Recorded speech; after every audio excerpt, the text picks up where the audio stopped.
Welcome back to our show, Feel Good Food. This is a show where we make snacks, meals, and treats that taste good, but also make you feel good. Today we are making a confit tomato toast with pressed ricotta. This is kind of like an elevated pizza, but honestly, I think better and way faster to make, super simple. Let's get into it. Yeah, let's do it. The first thing we're gonna do is just score these tomatoes. You're gonna wanna score because it kind of opens up the tomato to like infusion with the oil and all these flavors, whereas if you try to confit them without taking the skin off or just puncturing the skin, it kind of creates this like barrier that prevents a lot of like cooking and like infusion of flavors. The skin's like a membrane that's hard to get through unless you make a little X in the bottom. Whether you have a serrated knife or just a flat bladed knife, you can use the tip or anything really works, but it's gotta be pretty sharp if you wanna be able to get inside and break through that skin. Confit is a term that just means it's cooked in the fat for a long time, like duck confit cooks for hours, right? This is quick. We're only confiting these beautiful cherry tomatoes for about 20 minutes. Comes together quickly and they get super soft, and because we're doing this scoring technique, they do absorb the oil that will infuse with some beautiful herbs. You don't want to confit these for too long or cook them for too long because they'll kind of burst and then they'll turn into a tomato sauce. So what you're looking for is just a really gentle cook on these so they retain their shape, and then when you plate them, it'll also be like beautiful plump tomatoes that are just slightly cooked. These are our tomatoes. And now we're just gonna anoint them with all the other beautiful things that we're gonna be putting in there. You can just throw them in. Little bunches, peel some lemon. And you kind of just really get lemon essence when you peel the skin like this. It smells so good. It does smell really nice. And then we're also just gonna throw in 1 garlic clove that's smashed. Beautiful. I came up with this recipe, what, like 5 months ago, 4 months ago? Yeah, you came up with this recipe at the very end of last year's tomato season. And I'm glad I did because it was so good, but I haven't had it since then. We got our garlic clove in there, the lemon looks great. We'll add some salt now. And you don't need to go too heavy on the salt because you can always adjust the seasoning later. Maybe just like 1 medium pinch. This always makes me feel like a chemist.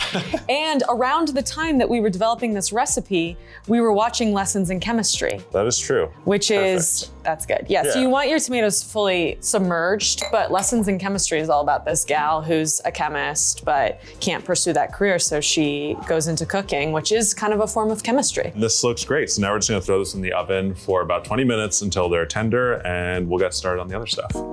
The tomatoes are roasting in the oven, and we're gonna get our bread ready to be toasted. How are you gonna cut this bread? Into nice thick slices. I'd say with any kind of toast you're making, you want it to be a generous amount because it usually is gonna soak up a lot of that sauce or whatever you're putting on there. I'm going for about, was that 1.5 inches maybe? Yeah. A rather thick slice. You don't want a thin slice because the tomatoes, they're quite juicy, and thin slice of bread, that's just gonna get soggy real quick. We're trying to be thick. We're gonna toast it up.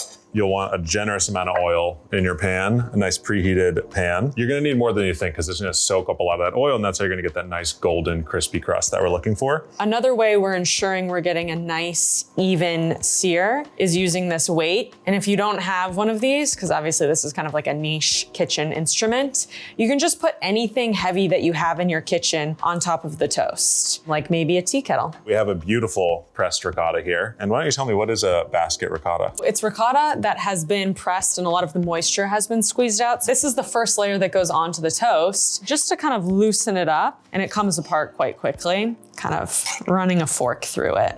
Yeah, you can do this at home too. You can also you can buy basket ricotta, or you can make it at home just by using any strainer and putting some cheesecloth through, and then just letting it hang overnight over like a tray or a bowl, and you'll have the exact same thing. And it's really nice. It just takes that extra wateriness and liquid out of there and makes it just a more concentrated flavor. We have our beautiful ricotta ready to go. Our bread is toasting and our tomatoes are roasting, and I think they're almost done.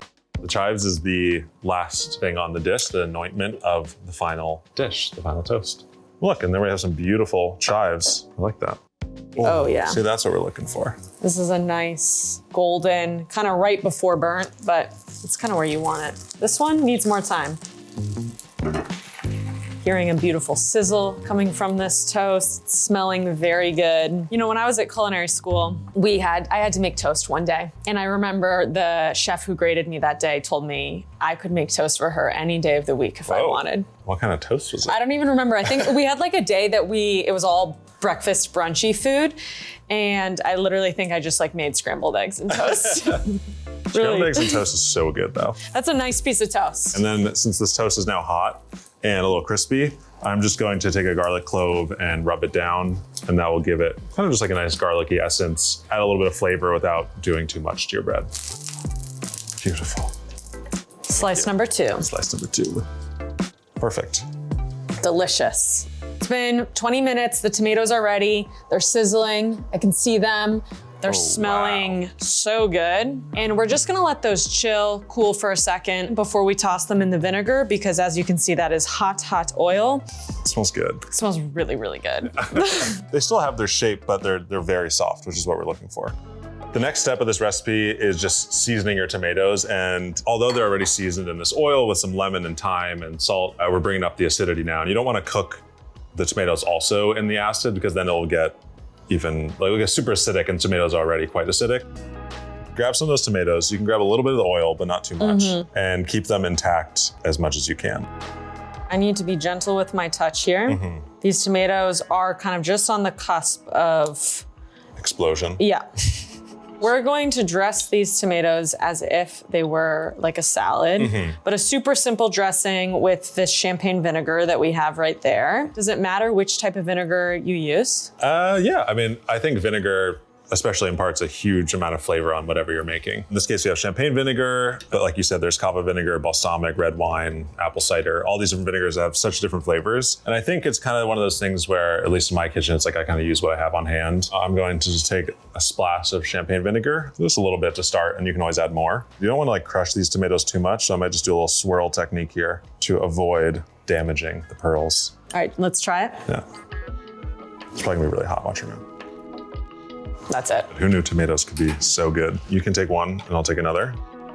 Get a nice plop of ricotta on top. I like to be generous with my cheese when I'm toasting, but not to the point where it's like gross, like I'm just eating pure cheese. That's such a fine line with cheese, isn't it? Like where you like want to be generous, but then once you cross that threshold of like too much cheese, it's just like, ooh. Yeah, it's too much, but I think I like what I've done here. This is how much cheese I want.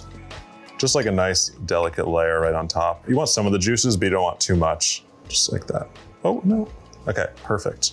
This is also, I'm realizing, like the ideal meal after a long run, because you're getting that you're getting that protein, that calcium from the cheese. I'm big on calcium these days. And you're getting kind of that warmth. I always want something kind of comforting after a big run. So now we're at this point where it's looking beautiful, and we're just gonna chive it up. Now I'll do a little black pepper. Just like. Hit me with it. Nice. I'm just going to top it off with a little bit of salt. And then here you have it, the finished product. A beautiful, perfect tomato toast.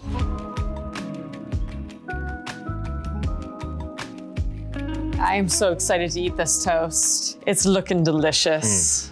I'll take this side. Okay. Are you ready for that crunch? Wait, let's do it at the same time. Okay. Ready? 1, 2, 3. Wow. So good. It really is so balanced. Yeah, it's like the best margarita pizza. Healthier, feel good food. Faster. It's just, you gotta make this at home, guys. Thanks for joining us on this episode of Feel Good Food. You can find the recipe on Food52. And join us next time.